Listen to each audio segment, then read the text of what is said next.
Hello, everyone. Welcome to Goliath Cybersecurity Group's podcast called Cyber Insanity. My name is Andrew Berkuta, and I'm Angelo G. Longo. there you go, your Like that. hosts for this podcast. Today, we're kicking off a three-part series, which I think is going to be dissecting some things that we've constantly heard in the cyberspace. People, process, and technology. So what's the hype and the role that is played in the cybersecurity, right? Why do we focus on those three? Why does it have legs all this many years later? Angela, you and I grew up in this industry, kind of. We built this industry. We've heard people process technology for such a long time. There's nothing added, nothing taken away. It seems like it's um it seems like it's the three things that survive the test of time. Mhm. Why is that? Right? Well, like the CIA triad or ICA, well, however you have to say it, because we don't want to. Like, the acronym can't run over somebody else's acronym. Right. But confidentiality, Trademarks and everything. yeah. Well, there's an agency that gets all Do they have a cranky about, trademark and on then that? there's I bet this they would. food place that made that trained chefs. I don't want to get into it. Right. Okay. Yeah. If I ever win the lottery, I'm going to enroll in that food place. Right. But you're referring to the cybersecurity about Yes, confidentiality and okay, that one. confidentiality, integrity, and availability. Like Right. those, people Like that. processing technology are the basis of like how this attaches to people, how this attaches to what they do, how they do it, and what makes things quote unquote secure. We want to build all these marketing slogans and stuff like that, but if you get down to the basics, get back to what do I always say about security? I'm not going to Right. say it now. We can wait. Well, we'll wait on that. We'll wait on that. Yeah. That's gonna be our exit strategy. Okay. But this is the basis of how he goes, and there's really three core principles when dealing with a person in this question. Is Mhm. that train them, give them appropriate roles and responsibilities, Okay. and promote the culture that says security is important. Those are the three things that really help a person down that path to get them to a better place. Otherwise, So would you argue that out of people, process, and technology, all three are important? But the first one to focus on, would it be people then? As we're kind of going down this oh bunch yeah, for people. that's why I Okay. started with it. So Okay. No, that's fair. And that's going to be podcast one of three, right? For this series, which is people. The crux of it all. Um I think to your point, there's a bit of denial that happens, and this is why we have to improve the culture to that one point in particular, right? The volatile thing is we're all targets. We may not realize it, but we're all going to be targets in some form, be it direct, somebody's actually trying to steal our private information, or through breaking some type of portal shopping experience or whatever it is, taking our information and using that information as a commodity to sell on the dark web, or our corporations or businesses or entities that we work for, um, they they intrude on those environments, they steal and exfiltrate that type of data, and ours included because we're employees. And now all of a sudden we have to deal with it. And what do they offer? Monitoring service for a year, a pat on the back and saying, "Hey, you've got this. Good job." yeah, so that's really kind of the, oops, we did it wrong, sorry. Right. It's like you're in a marriage, you go out and you commit infidelity, and you come back and go, oh, sorry, I won't do it again. Better luck next time. So Right. So okay, so Target. But people are different, right? We're inherently, there's some similarities and but we're all different, right? You don't look like me, I don't look like you. We have different personalities. Um that can be hard to corral all of these people types, if you Mhm. will, and get a common denominator to train. And the common denominator would be where I work, maybe what social groups I hang out with, um, those type of demographics. And it's like, well, does it translate to improving the culture? It has to come in from within, does it not? Well, yeah, I mean, because if unless there is an internal desire to execute on the strategy, unless there's an internal desire to be more secure, unless it's an internal desire to train up your employees to be better, then you're operating without a net. You're operating, you're basically saying just go do whatever you want. At the end of the day, I just want to make sure, you have, we produce whatever widget or whatever we're trying to do.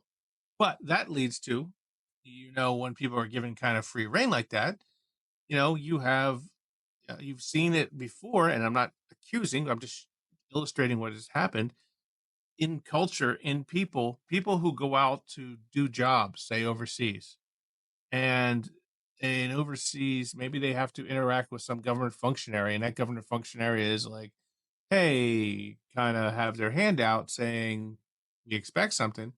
Well, the person in question, if not trained correctly, if not understanding what the ramifications are, may just try to get the quote unquote job done Mhm, without asking anybody, without inquiring, and thus open that company up to tremendous liability. The same can be said for I go onto a website. mhm, I go in and I say, oh, look, there's a new software product.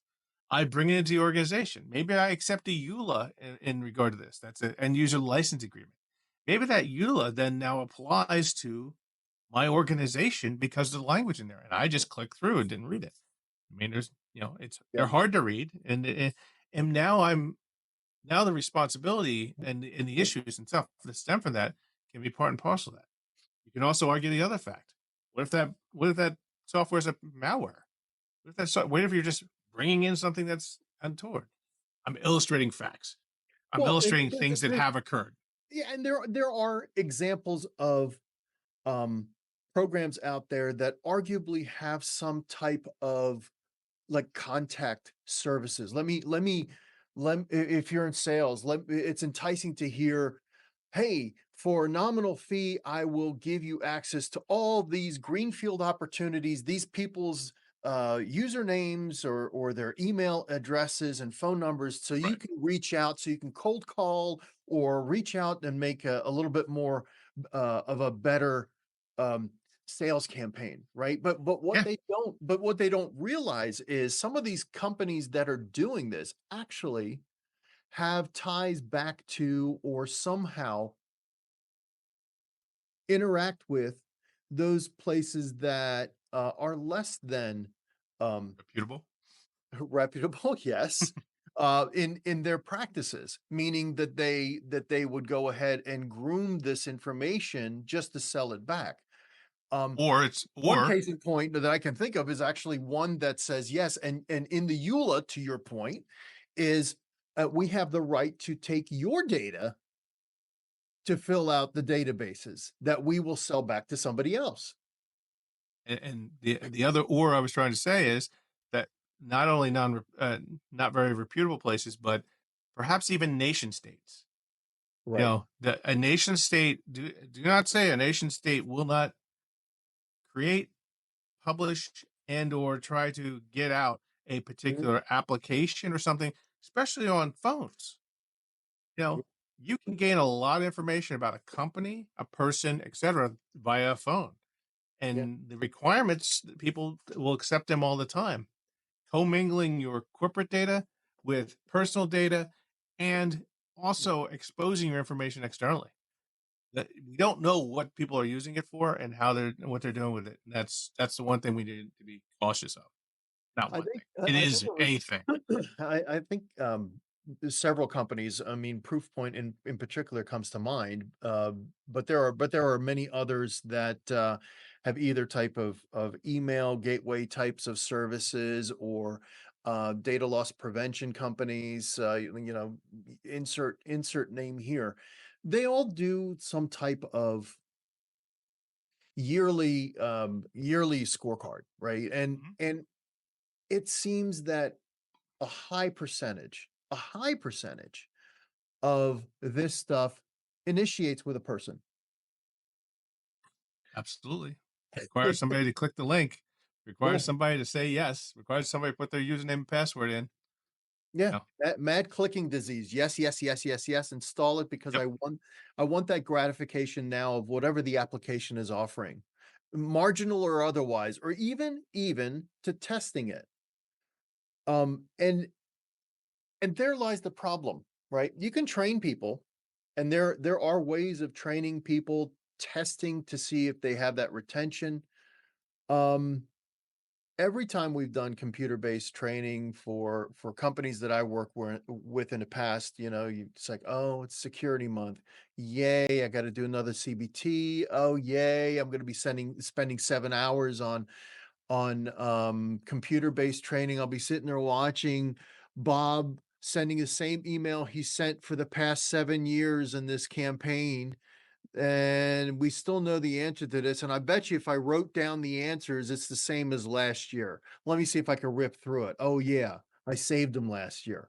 I've seen that. I've seen people would launch their training, walk away from their desk while the Oh video yeah. is playing, getting their coffee, chatting. They're going, "What are you doing?" "Oh, I'm taking training." "How you doing that at the coffee machine?" Yep. Right? Or, I know everything, the know-it-alls. "Oh, I know how to do no, I'm not gonna be a target. There, I know Oh, A, B, submit. Yeah, you got 70% or higher, 80% or higher. I'm done. Next year, poop, throw it over the fence," but they don't practice it. and The that's culture. that's Coming endemic. back to your It's, point, the culture. yeah. And I won't state to the effect that the culture of the corporation isn't about producing whatever widget they're trying to produce. Right, But the reality is, once you get to a point of commingling not just your stuff, right. but other people's stuff in that, like I'm working with data that's PII or PCI or PHI, and Mhm. as that intermingling of data then causes the organization to be exposed, Yep. that's in and of itself is a critical thing to really start taking into account, because now the whilst most places are getting us, I will call that a slap on the wrist for the exposure. We talked about that earlier. There are some industries Yeah. that get fined pretty heavily, and or executives are being taken to jail. Mhm. That's not fun. They are. Not high on my list of activities or my bucket list. Personal So assets being attacked. yeah, exactly. Yeah, for This penalty this purposes. is this is where these pain points come home to roost, where people think it's just, oh, it's okay, but the reality is when you start looking at your exposure, you start going, whoa, hold on a second, we really need to do something differently. Now, if the owner, an executive, or something like that gets inspired by this, then expand from there. They can push down this to the people that work for them. But The the issue at impetus hand is is, different, isn't it? I mean, let's put it this way. If I was an executive, yeah, I would be very passionate of making sure that all this stuff is taken care of because, hey, I don't want them to go after me. and listen, I'm an office this may worker. be a long line of things you can go to jail They're not for, gonna do me. but why would you leave it open? No, but You know? as an office, my point is, as an office worker or somebody on the Oh line, yeah, the dock or whatever, what do I care? You don't know who I am. You don't have lunch with me. yeah. I'm just a number, or I'm just an entry in the employee ledger. Um, And their exposure is just well, termination at that point, most likely, yeah. unless they do So something completely untoward. it has to be meaningful to people. It has to have some type of corporate tieback or some type of promotion or some type of Yeah, competition or some type of even penalty to say, look, you've done this numerous times. How many times have you signed these documents, right? The proper computing fair use of computing assets for a company, right? Whatever you want to Yep. call electronic process and procedures or whatever that you have to go through and sign on your first day of hiring. And one of the first things that you see for those electronic ones is, I will be in good standing with this equipment. I will not use it for personal use. I will not use it for this, right? Yep. Otherwise, the penalty, right? So we had the carrot, now the stick. The stick is or else, or else you may be, dressed down by HR and saying, how dare you do this? Or there could be some ramifications. How many people have you seen fired because of this? Or how many people got penalized because of this inside a company? I haven't seen one, not No, one. I mean, the worst thing I've seen someone do, and I say worst, it's kind of quotes, is deny people access to the internet with their account. It, And but is it's but is that a penalty? Is that a thing? it's a it's It's a almost a nuisance, meaningless penalty. Everybody has a phone. Yeah. right? It's a nuisance. And how many people tether their phone back to their computers, or they again, they connect their work computer to their iPhone, Samsung, whatever it is, whatever phone, mobile phone or smart device that you have. Personally exposing it to whatever the phone has access to. Yeah. Yeah. So There's in sundry issues and stuff. But back to the beginning. Awareness, yeah. proper roles and responsibilities, and culture. All those things come back to Mhm, roost. If you begin with just get it done, and I don't care how it gets there, mhm. you end up with people taking shortcuts just to make it happen. You That's know, Domino's, was it 30 minutes or less? How yeah, many delivery drivers got in an accident I trying to remember get that. the pizza there because the pizza came out of the oven late and now you have to run it over? Who's Right. liable? Well, And it's at your this personal point, car. Now it becomes yeah, the gray area. It's your personal car that you're using for work. mhm, So we'll, out of guilt, we may give you $500 and say, hey, it's only a headlight, it's only a headlight and a little bit of you know, a little buffing can get out that big scratch and dent. But your point's well taken. I mean, how much of this comes back to the company? How much of this is down to personal responsibility? yep.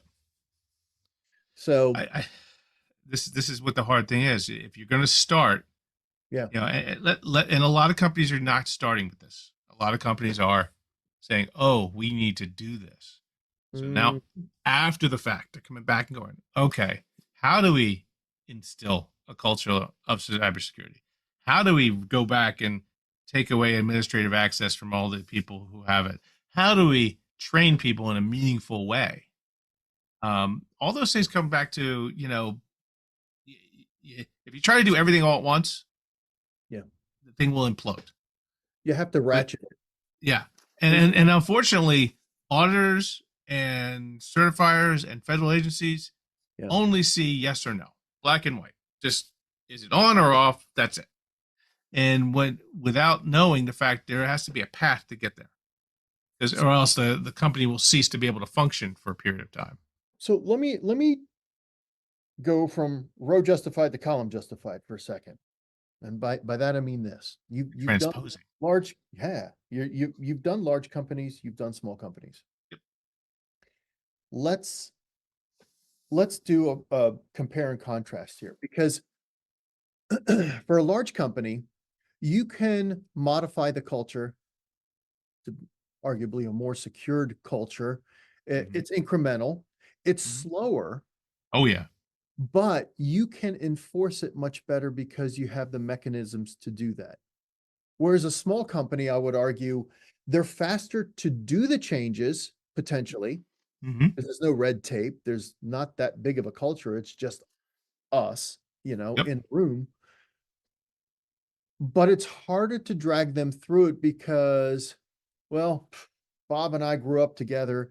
We knew each other. Bob trusts me. Dad, don't have to worry about it. Nah, I mean, yeah, it's good for you to do this email shenanigan training and everything. But Bob knows me. He knows what I'm all about. That's the type of stuff that I see is the opposite of the corporate, right? The Yeah. corporate can't assume anything because there's clean hand policies, there's Yep. international guidelines and stuff. Everybody has to do it from the CEO down. But sometimes the small, medium business is the worst ones because although they say they want to do it, they don't necessarily practice what they preach. As Well, they and that really comes back to you come into a small organization. Yeah. There's just a few people. Why do I need policies? Why do I need procedure? Why do I need oversight? Why do I and a security program in and of itself has all these things. And you start looking at that and companies you want to do partnerships with, you're just a fly on the wall basically, and say, you have a product or service which integrates with something else, and that product or service in and of itself is useful. People want to do business with you, but then they go and start looking at your back end functionality, how you do that, how you securely code, how you build out how you manage data, and they immediately get, because you're not looking at another company your size to do business with. No, you You're want to looking go. at a bigger company who has more money, That's who right. can buy your services. So they Correct. get more circumspect every time you go up. And now that chain is getting much more scrutiny. That whole chain, all the way up and down, is not something that before people would just add things to their Office 365 or Gmail or even their computers ad nauseum without any ramifications. Now, companies are locking down that functionality, that the ability to add, the ability to change, the ability to put stuff on individual PCs. So as you build these out, now these scrutiny is coming down, down, down, down. Now these little companies are going, oh, I have to actually have a program. What does that mean? How does that function? When you don't have enough money to buy a services of not only somebody like myself, CISO, but somebody like a CISO team, which would run a SOC, have some type of red team, blue team, purple team, vendor risk analysis, governance risk and compliance. There's a whole team you can come into play that could be millions of dollars. If you don't have all that, right. The small company is sitting there as you're saying this, somebody who's working in a small entity is going, team. All I'm hearing is team. And that's more people that I can't afford. Right. Because they're not producing. And this is the thing about security. Security is like insurance in a way. You're trying to offset risk. And you're doing that by putting in risk controls into place and making sure those controls are in place. But when you get down to it, what does a small organization do? They have to reach out to other companies and find expert help to come in and assist them doing that work, getting them to a good place. And maybe when they get to a bigger size, they can start afford to adding functionality. So maybe they hire a full-time CISO like myself. That full-time CISO then goes out and says, okay, I need a SOC. They're not going to go hire 20 people, They're going to go to a third-party vendor, most likely, and add and get SOC like functionality. Security Operations Center, for those who are not in the know. Not socks as in we put on our feet, but SOC. That's correct. Or socks like SOX for the government regulations. So, or socks at the baseball team, but Red Sox. Yeah. It's White Sox too. I forgot about them. Yep. But but Security Operations Center is a group or team that have the proper tools, the training. I didn't mention tools, mind you. We didn't get to tools yet. We didn't get the tools, but this is the people that run the SOC are experts in understanding what is an alert, what is happening in the environment, being able to mitigate that risk. And that does take people. Again, it's a people thing. And if you don't have the people, you have to outsource that in many respects. And that includes your CISO service potentially, to bring in somebody like an Angelo in, or to be able to use a SOC service that has people that are trained to do this. If you're there to build widgets and you're trying to go to your upstream company. So you said security is kind of like an insurance. It is, but I think today it's a little different too, in that it is an assurance to those larger entities you're trying to do business with that you are a good steward of either the information we're exchanging or your people have that training not to divulge certain industry secrets potentially, or be the weak link in that chain that you talked about. So you said two words, and I want to illustrate Uh-oh. them: insure and assure. And those two things mean two different things. Yeah, they do. And, and so when you look at them, Yep. assuring a organization that they are operating with a risk adverse approach, or approach in which risks are minimized, Mhm. is something that can only be done in collaboration with the organization. If I come in, create policies, procedures, and standards, Mhm. create all pieces of the puzzle to make it more secure, and they go and operate in a different way, I cannot assure them they're operating in a risk mitigating way. So assurance is a team effort. Right. Insuring is going back in, and I'm using the word insure, not the word insure from insurance, but ensuring that the organization in and of itself is operating that way, and that can only be done with authority. And so when you say it, if I have the authority to mandate operations be in a certain way, that is insuring. Assuring is going in and attesting to that. Be that as it may, both require team effort. It cannot be done by a person operating in a vacuum. Yep. Um, and that's a huge thing. And so it's a people thing again. It's a people thing. Even though my expertise is here, ready to be used, it's a people thing again, because I need to not only be able to impart the issues, they need to be able to hear the words, listen, process them, and then give a cogent response as to the how this actually will operate going Mhm. forward in their organization as their business operates, or what do they need to change in order to get to that point. Those are things that only come through teamwork, and that teamwork has to be. It only really works when the top level of the organization is on board, is Ah, is a tied to shareholder, or excuse me, a stakeholder. stakeholder. Very Shareholder, good. yeah, well, they could be a shareholder too. Could be both. Yeah. A Yeah. stakeholder in the process. And I think that is a person that we haven't really touched on too much, but I think it's time to do so, because any good initiative, and this is kind of project management 101, you always want to have a stakeholder that has skin in the game, right? This is usually an executive, could be a VP, could be a president, could be the CEO, could be a board member for that Yep. matter, depending on how your entity is structured.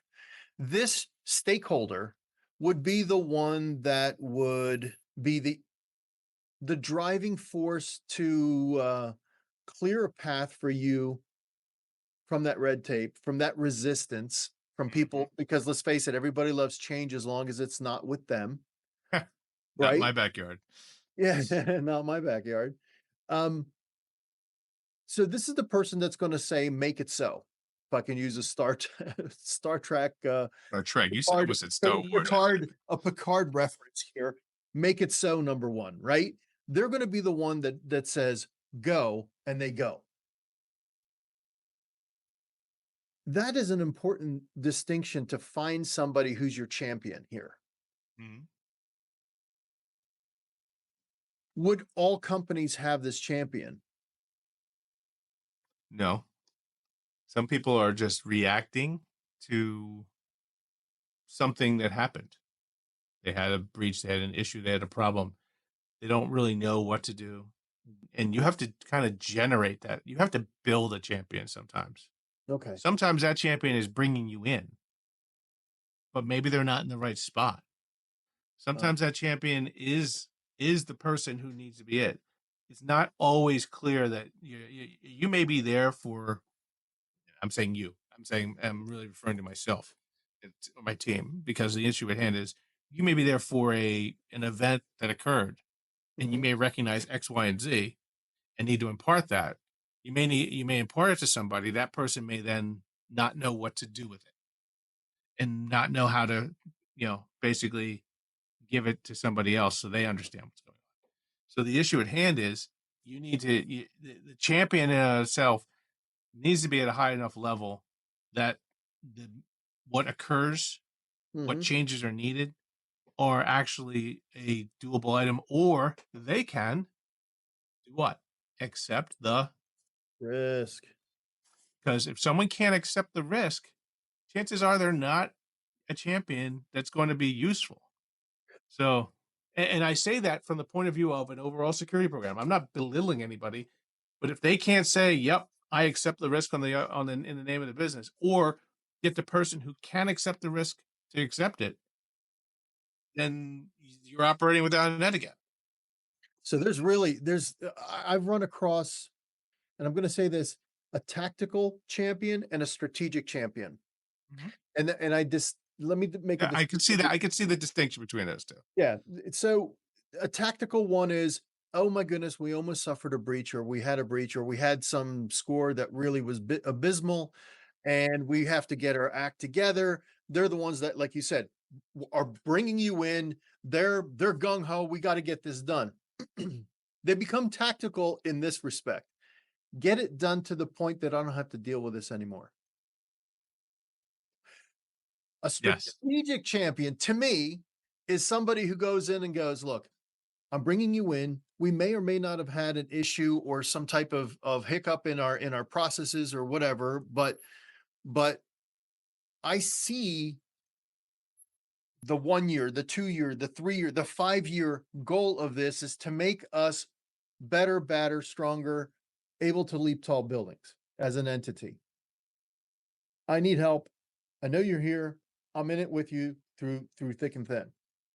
Strategic. Um, they're the driving force. But I run into more tactical ones where they just want to get it done, just make it go away. How do you overcome this? How do you make a tactical person into a strategic one? That's an education there. Yeah. And so what you need to start illustrating is longer term effects. You need to start extrapolating from where you're at to where they need to go. Give them a plan that actually states, and then clearly define the issues, risks, and or pitfalls that Mhm. may affect them. Not the business necessarily, but probably the business too. But Yeah. if you want somebody to respond, most human beings are Mhm. selfish by nature, and I'm not Fair, saying they're not in fair. some way good. What's I'm in it just for me? saying most human Wait beings for are me. selfish. Right. The You what's in you it will for pay me. more attention if it Yeah. affects you. Okay. Okay. Um, I've also heard and some of the things that I've done in the past was to convert a tactical to a strategic. You also have to talk business to them because Well, that's yes, this you're is exactly right. if you can enable them to understand the business impact Yeah. of doing this, not the cost of the program. The program is the cost of the program, but the Risks. value added benefit of having a mature security program with your people trained, with your people educated and understanding.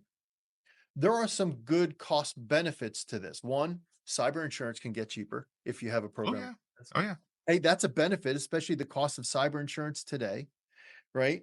There's also risk of losing clients because you don't have a program that your people are Your practicing. How public hard would that trust. be? Yeah, how horrible would it be that your customer calls one of your employees up and they're divulging private information from another customer?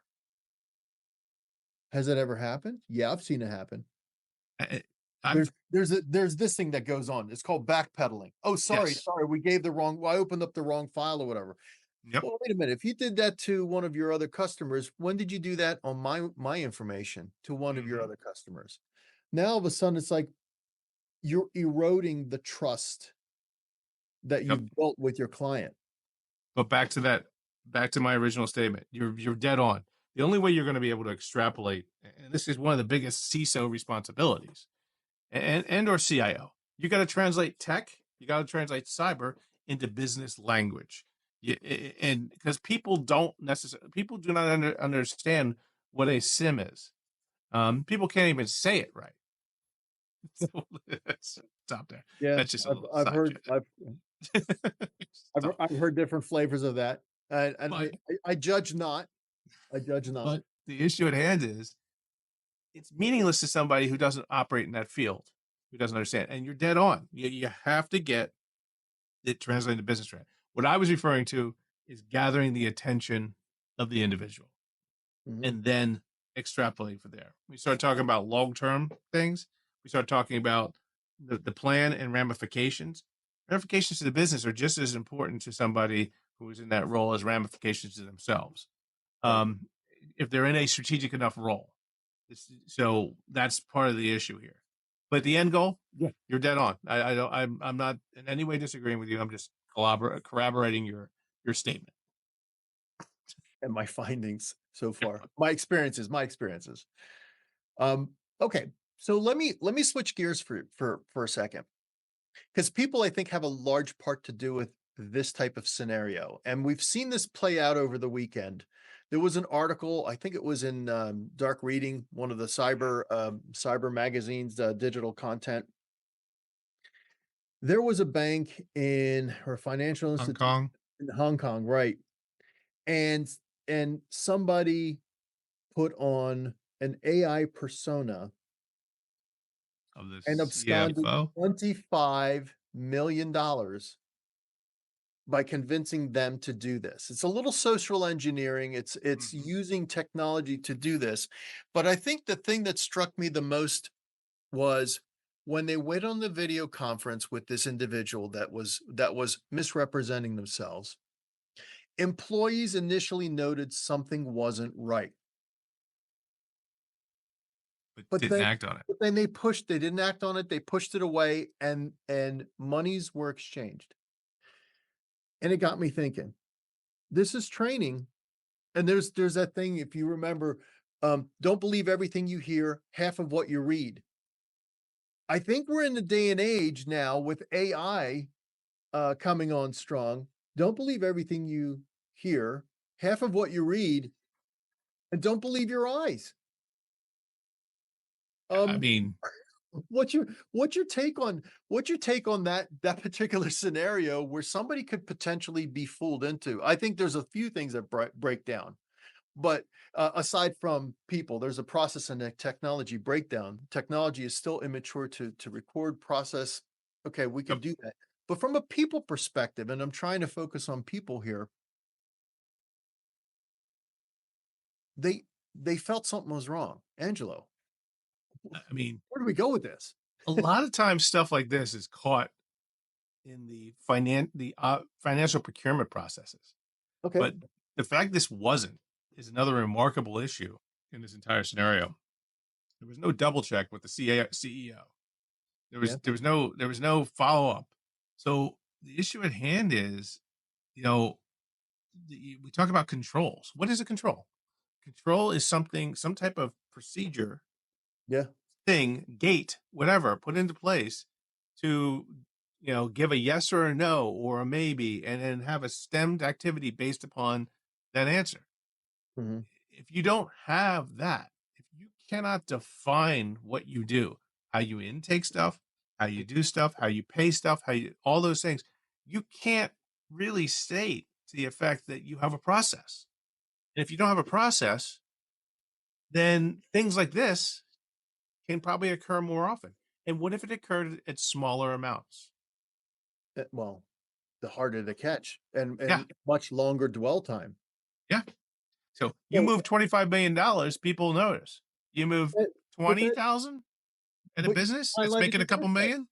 You just highlighted the interplay between the process, there's technology, of course, and people, right? And we still look at people in this one, but the process, if you don't know what the process is, you can't train a person. Yep.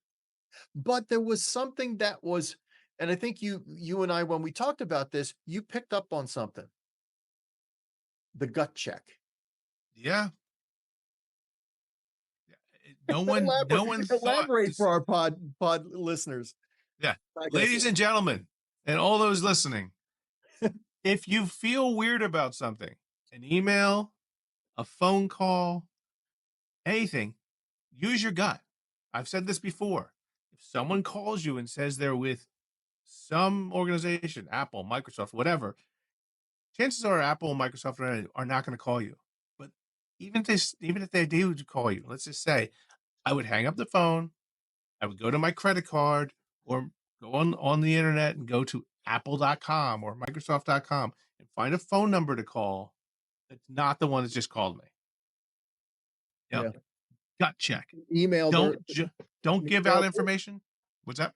an email also, Oh, right? email. There's another one. How many Apple, Microsoft, or other these things? Oh, we've noticed a change in your account or whatever. Call this number to make sure or verify. I Exactly. never ever call those numbers. Or Never. if you do, it's to mess with somebody on the other end because that's different. That's a different scenario. It's a different scenario. We do not encourage that unless Yes. you are a cyber professional that you have time to kill and you want to mess with somebody and maybe be benevolent enough so that they're not calling somebody else. But to your point, if your Yeah. gut picks up that something's not right, politely say, let me call you back.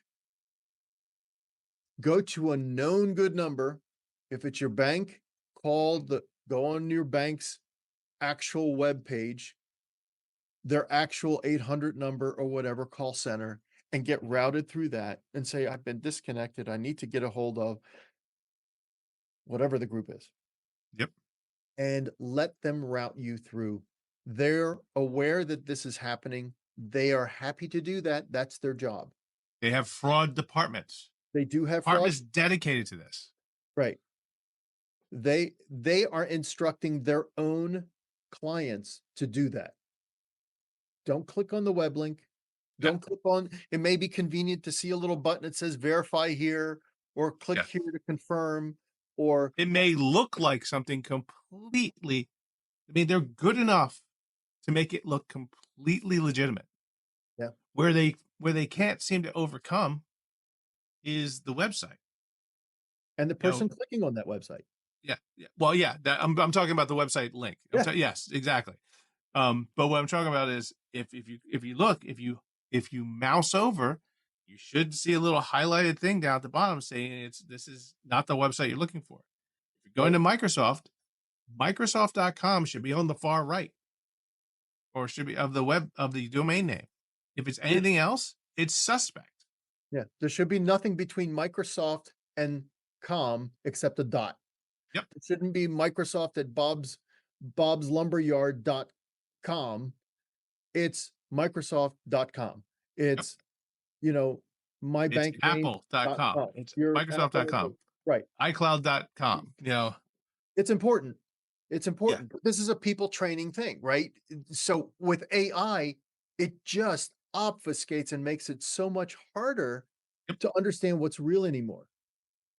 But the employee had a gut check that something wasn't right. I personally, if that was not right, if somebody's asking you to send gift cards to certain things, somebody's asking you to look at the finance or whatever, hey, say, I'm not at the desk. Just politely say, I'm not at the desk. Let me call you back. Right. And call the number is truly their number. So if it's, let's say, my president calls me up and says, oh yes, Andrew, I need 15 gift cards because I'm going to go out to a golf outing with some VIPs and you need to send these things. First thing I'm going to do is like, okay, I'm not at my desk. Let me call you back. And then I will call the number I have from my president and go, hey, did you just try calling me for some gift cards? Because it doesn't seem legit. I will challenge on that. Mm-hmm. And if he goes, yes, that's true. Fair enough. I'm not going to use my credit card. What's your credit card number? No, but why can't they buy the gift cards for themselves? In the age of digital stuff, wouldn't it be true that a digital gift card is far easier to send to somebody more securely than to get a physical gift card? Absolutely. I mean, so this is the gut check we're talking about, is think through it. Yeah. But this is a people problem because if we click on it, if we do it, we've just enacted and enabled the bad actor to get what they want. And Yep. people are critical to this equation. You take the person out of this, it doesn't work. Something has to physically be done with somebody's credentials, right? Yeah. And that's why we go to multi-factor authentication becomes more important. Right. That's in essence what we're describing here. You have CFO on screen. How do I verify that's them? Right.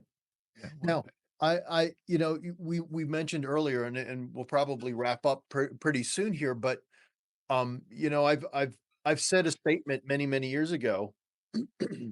Given a choice to comply or circumvent regulation, I think people 7 out of 10 would probably go around it. Mm-hmm. Yep. That's indicting. I would say it's probably a little higher. It's if it is a impediment, Yeah. chances are they want to figure a way around it. Yeah, In the end, nobody loves to work at the speed of government.